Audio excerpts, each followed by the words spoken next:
Olá, tudo bem? Eu vou falar hoje sobre, o nosso estudo será hoje sobre Manual de Teologia, de John L. Dagg, editora Fiel, né? Manual de Teologia Dagg, editora Fiel. Então, nesse livro tem vários manual de teologia, né? Nesse livro tem o prefácio. Logo depois do prefácio tem o preâmbulo. E logo depois do preâmbulo tem o índice de assuntos. Tem o índice de assuntos.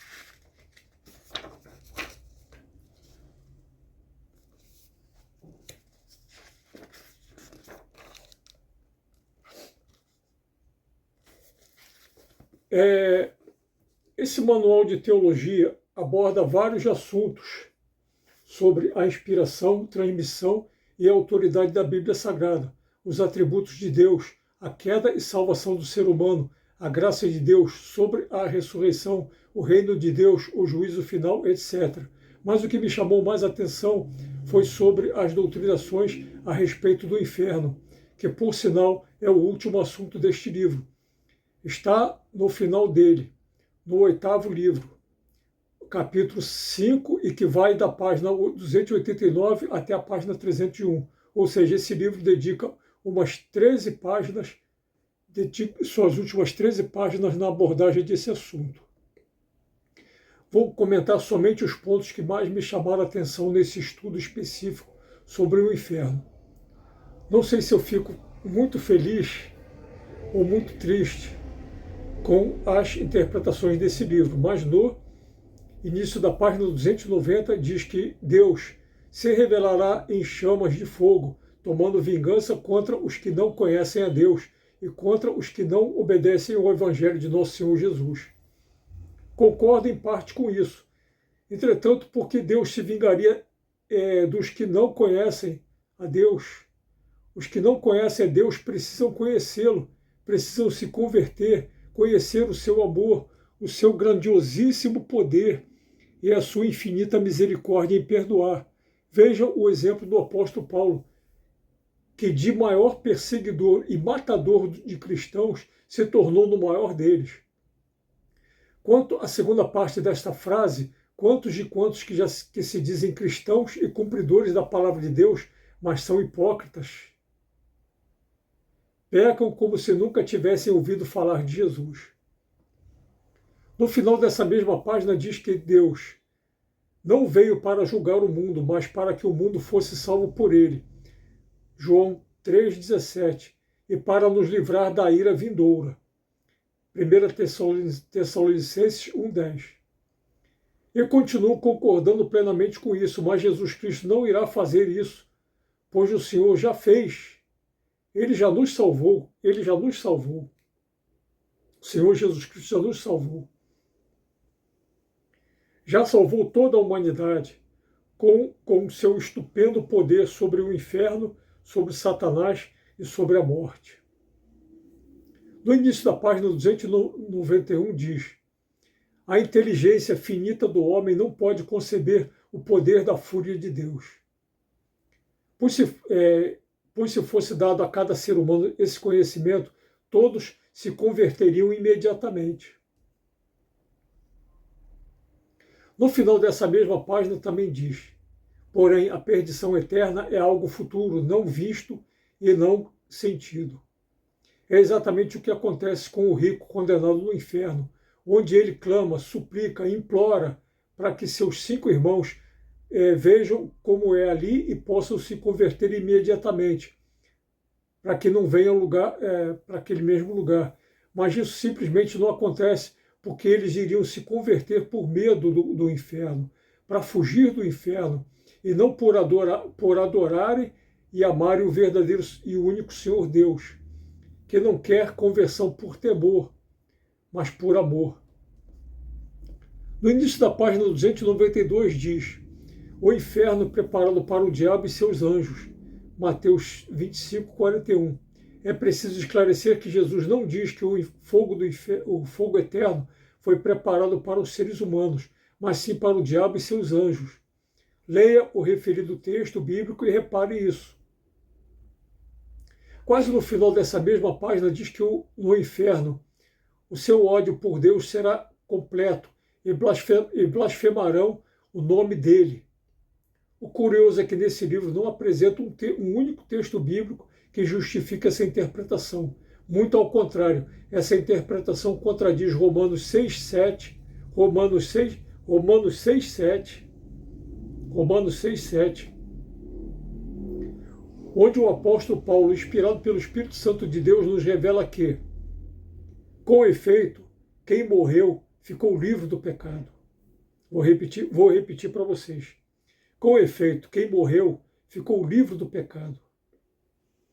Como está na Bíblia de Jerusalém. Mas se por acaso alguém duvidar desta tradução, veja como está escrito na versão bíblica Almeida Revista e Atualizada, onde diz: porquanto quem morreu está justificado do pecado. Podem investigar quantas versões e traduções bíblicas disporem. Em todas elas, Deus nos garante que quem morre não peca mais. Para de pecar para sempre. Quem morre nunca mais peca, nunca mais vai pecar. No início da página 294 diz que no inferno o injusto continuará sendo injusto e o imundo continuará sendo imundo. Apocalipse 22:11. Então vamos ver exatamente o que diz esse texto, que eles dão como referência para essa interpretação. O texto de Apocalipse diz que o injusto cometa ainda a injustiça e o justo continue a sujar-se.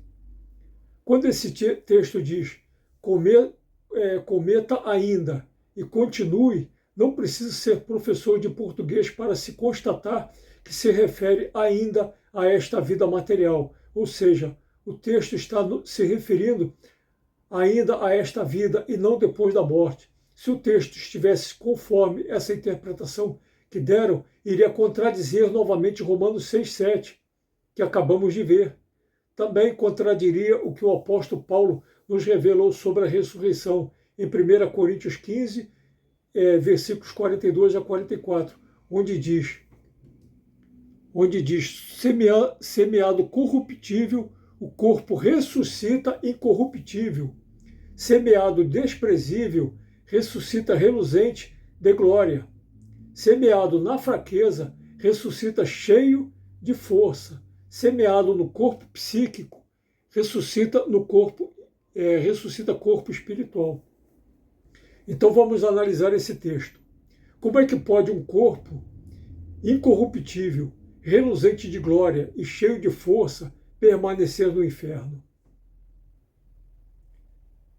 Muito menos ainda esse texto está se referindo aos santos, aos mártires ou aos justos, visto que morreram corruptíveis, desprezíveis e fracos, antes de ressuscitarem. Quer dizer, é conforme o texto está dizendo, né? Que foram todos que morreram corruptíveis, desprezíveis e fracos, e não apenas os santos, antes de ressuscitarem. É só botarmos os neurônios para trabalharem, meus amigos. É só botarem os neurônios para trabalhar. Ainda no meio da página 294 diz que no inferno o ser humano se separa definitivamente de Deus, contradizendo o Salmo 139:8, que diz: se subo aos céus, lá estás. Se faço a minha cama no mais profundo abismo, lá estás também. Se fizermos uma etimologia bíblica dessa expressão, no mais profundo abismo, veremos que ela sempre se aplica ao inferno. Se a punição do inferno fosse definitiva, Jó jamais iria dizer ao inferno: tu és meu pai. Ao verme: tu és minha mãe e minha irmã. Conforme a tradução e versão bíblica, uns textos não dizem inferno, mas sim cova, sepultura, sepulcro, abismo, morada dos mortos, que em vários outros textos são traduzidos como inferno. Finalmente, uma argumentação deste livro, no início da página 295, que, pois finalmente uma boa argumentação desse livro, pois muitas seitas já acreditam que a alma será aniquilada no inferno. Mas como ela irá ressuscitar se for aniquilada? Boa pergunta. Está aí uma coisa para refletir. Em Apocalipse 14, 11, diz que a fumaça dos ímpios sobe pelos séculos dos séculos. Indica uma punição longa e não infinita, como interpreta esse livro. Agora vamos ler a mais absurda interpretação. A mais absurda interpretação. A mais absurda interpretação desse livro sobre o inferno, onde no início da página 296, diz que os habitantes do inferno têm tanta obrigação de amar e obedecer a Deus quanto os habitantes do céu ou da terra. Chega a ser insano, meus amigos, insólito, tamanho absurdo, ou seja, se os condenados no inferno já são torturados ao extremo, com horrores indescritíveis, o que poderá obrigá-los, o que poderá forçá-los a amar e obedecer a Deus? Se esses que estão condenados ao inferno podem amar e obedecer a Deus, então já não estarão mais no inferno, mas na terra ou no céu. Essa constatação é tão absurda que me faltam palavras para comentá-la. Sem comentários. No início da página 296, continue insistindo que os condenados do inferno continuam pecando e blasfemando ininterruptamente, contrariando novamente Romanos 6,7. Que todos que morrem deixam de pecar. Todos que morrem param de pecar. Eu acho que as teologias por aí esqueceram de prestar atenção nesse texto. Essa doutrinação desse livro sobre o inferno enfatiza que o ódio que os condenados têm, que blasfemam sem parar contra Deus, é justamente o que os mantém presos no inferno. Essa interpretação contraria frontalmente Romanos 6,7, como acabamos de ver em 1 Coríntios 15, 42 a 44, que fala sobre a ressurreição. Como será a ressurreição? Que já estudamos em inúmeros outros textos bíblicos que nos revelam a infinita misericórdia de Deus, a infinita misericórdia e o amor de Deus. Nesse livro nos diz que Deus é Pai, e como Pai criou filhos ingratos, citando Malaquias 1,6, Isaías 1,2, e que por isso se tornaram filhos do maligno. João 8, 42 a 44, como está no final da página 297. Mas Jesus nos diz que nenhum pai, por pior que seja, dará uma serpente ou um escorpião ao seu filho, se este lhe pedir um pedaço de pão ou um ovo. Quanto mais esquecesse dele no inferno, quanto mais Deus esquecesse dele no inferno, que é infinitamente pior do que uma serpente ou um escorpião. Na conclusão desse tema, no final da página 299, diz que os maus ressuscitarão para a desonra e eterna vergonha. Mas isso contradiz o que o apóstolo Paulo nos revela em 1 Coríntios 15, em que um corpo vergonhoso, corruptível, desprezível e fraco, que não é dos santos, é preciso deixar bem claro, ressuscita num corpo glorioso. Essa conclusão termina no final da página 300 e no início da página 301, dizendo da extraordinária alegria do cristão ser recebido no reino de Deus. Mas questiono,